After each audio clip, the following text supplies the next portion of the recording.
حضرت سیدنا سلیمان علیہ السلام کی بارگاہ میں حضرت جبریل امین حاضر ہوئے اور کہنے لگے اے سلیمان اللہ تبارک و تعالی آپ کو 3 چیزیں پیش کرتا ہے, آپ اس میں سے کیا پسند کریں گے؟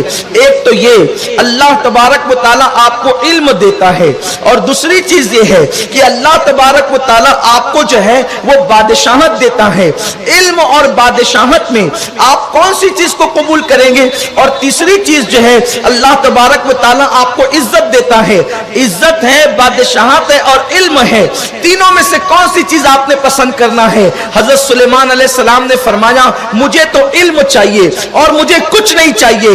تو پھر جب حضرت سلیمان علیہ السلام نے علم کو قبول کر لیا تو جبریل امین نے عزت اور بادشاہت سے کہا کہ چلو چلو اب تم واپس چلو اللہ کی طرف. تو دونوں نے کہا کہ اللہ کا ہمیں حکم ہے, جب اللہ نے ہمیں پیدا کیا تھا تو ارشاد فرمایا تھا جدھر علم ہو جائے گا اس کے ساتھ تم لوگوں کو بھی جانا پڑے گا.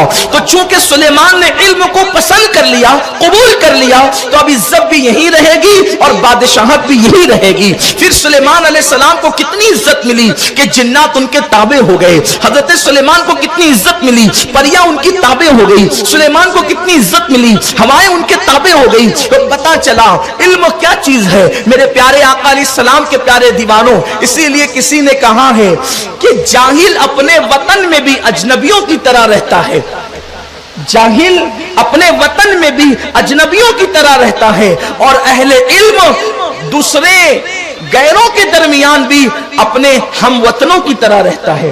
اگر اس منظر کو دیکھنا ہے تو آپ دیکھتے ہیں ہمارے یہاں کتنے دور دور سے اہل علم آتے ہیں, لیکن ہم ان سے ایسی محبت کرتے ہیں جیسے اپنے رشتہ داروں سے محبت کرتے ہیں. ان کے جانے پہ ہمیں افسوس ہوتا ہے.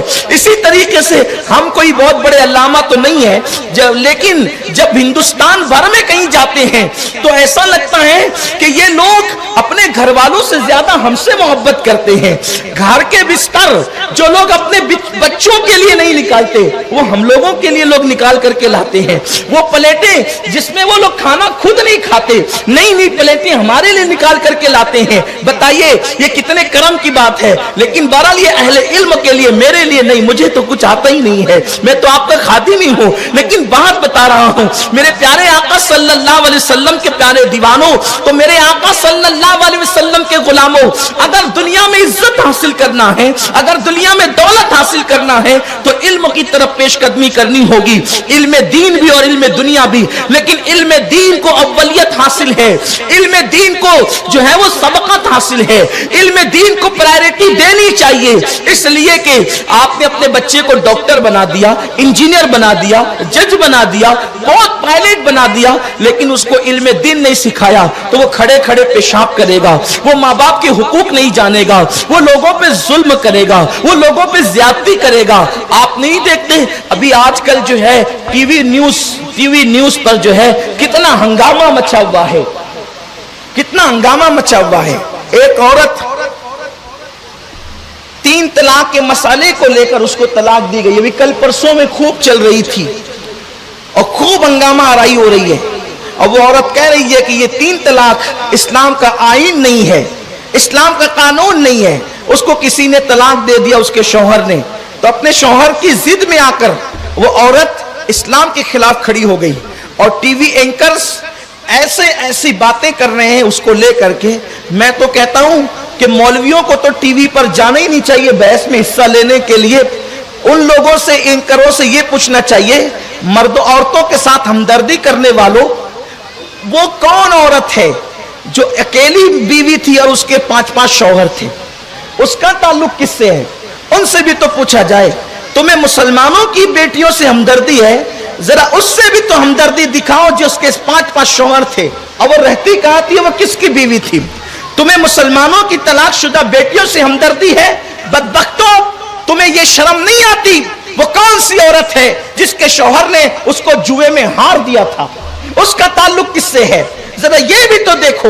لیکن علم نہیں ہے, اس لیے اس طرح کی باتیں لوگ نہیں کرتے.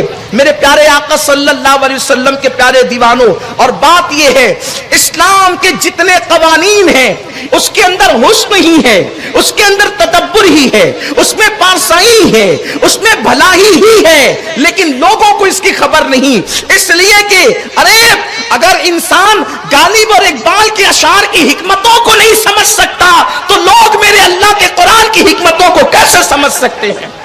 لوگ اللہ کے کلام کی حکمت کو کیسے سمجھ سکتے ہیں جب ان کے پاس علم نہیں ہے؟ میرے آقا صلی اللہ علیہ وسلم کے پیارے دیوانوں، تو آج ہمارے بچے اور بچیاں جو دین سے دور ہو رہے ہیں اس کی سب سے بڑی وجہ یہ ہے کہ ان کے پاس علم نہیں۔ لیکن یاد رکھیں، علم روشنی، علم نور، علم مینارہ نور، علم کامیابی کا ذریعہ، علم کامرانی کا ذریعہ، علم جو ہے وہ جیل سے نکال کر تخت پر لاتا ہے، علم جو ہے عزت عطا کرتا ہے، علم شہرت عطا کرتا ہے، علم وقار عطا کرتا ہے، علم ہواؤں میں پرواز کراتا ہے، علم کے ذریعے سے دولت ملتی ہے، علم کے ذریعے سے عزت ملتی ہے، علم کے ذریعے سے امامت ملتی ہے، علم کے ذریعے سے قیادت ملتی ہے۔ لیکن یاد رکھنا، اللہ رب العزت نے تم سے یہ نہیں فرمایا کونوا مع المعلمین کہ تم لوگ معلمین کے ساتھ ہو جاؤ، بلکہ اللہ فرماتا ہے کونوا مع الصادقین یا ایھا الذین آمنوا اتقوا اللہ وکونوا مع الصادقین، اے ایمان والو اللہ سے ڈرو اور سچوں کے ساتھ ہو جاؤ۔ رسالہ کشیریہ میں امام ابو القاسم کشیری الحوازنی لکھتے ہیں، یہ امام ابو القاسم کون ہے پتہ ہے؟ ان کی کتاب سرکار غوث الاعظم دستگیر خود پڑھتے تھے، یہ وہ امام کشیری، غوث پاک جس کی کتاب پڑھے وہ امام کشیری ہے، اور وہ فرماتے ہیں یہاں کونوا مع الصادقین سے مراد، صادقین سے مراد یہاں اولیاء ہے، یعنی اللہ فرما رہا ہے ایمان لاؤ، اللہ سے ڈرو اور ولیوں کے ساتھ ہو جاؤ۔ کس کے ساتھ ہو جاؤ؟ ولیوں کے ساتھ ہو جاؤ۔ اب کیوں ولیوں کے ساتھ ہو جاؤ؟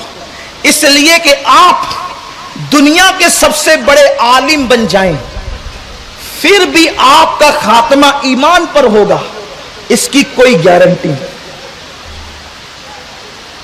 عالم ہو کر بھی کوئی کافر ہو سکتا ہے، اس لیے اللہ نے آپ کو پابند کیا کہ ایمان لاؤ، ایمان لانا فرض،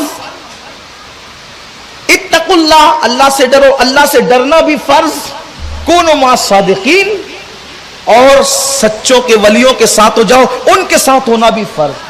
مفتی صاحب قبلہ بیٹھے ہوئے ہیں، آیت میں تینوں امر ہے اور امر و وجوب کا فائدہ دیتا ہے، یعنی کہ یہ جو تینوں چیز ہے تینوں پر عمل کرنا یہ واجب ہے، یہ فرض ہے، ایمان لانا بھی فرض، اللہ سے ڈرنا بھی فرض، اور ولیوں کے ساتھ ہونا بھی کون کہہ رہا ہے؟ قرآن کہہ رہا ہے۔ تو اللہ ایمان اور تقوی کے بعد ولیوں کے ساتھ ہونے کی تعلیم کیوں دیتا ہے؟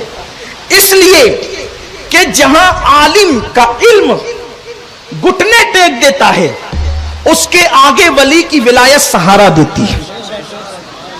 عالم کا علم نماز کے قریب لاتا ہے، لیکن ولی کی ولایت نماز کو مقبول بناتی ہے۔ عالم کا علم مسائل روزے تک پہنچاتا ہے اور لعلکم تتقون پر ولایت پہنچاتی ہے۔ اسی طریقے سے انسان عبادت میں کوشش کرتا ہے اپنے علم کی وجہ سے، اور ولیوں کا ساتھ اس کی عبادت کو خلوص کے درجے تک پہنچا کر قبولیت کا ذریعہ بن جاتی ہے۔ بلکہ بڑے بڑے اہل علم جہاں ناکام ہوتے ہیں، ولی ان کا ہاتھ پکڑ کر انہیں کامیابی تک لے جاتا ہے۔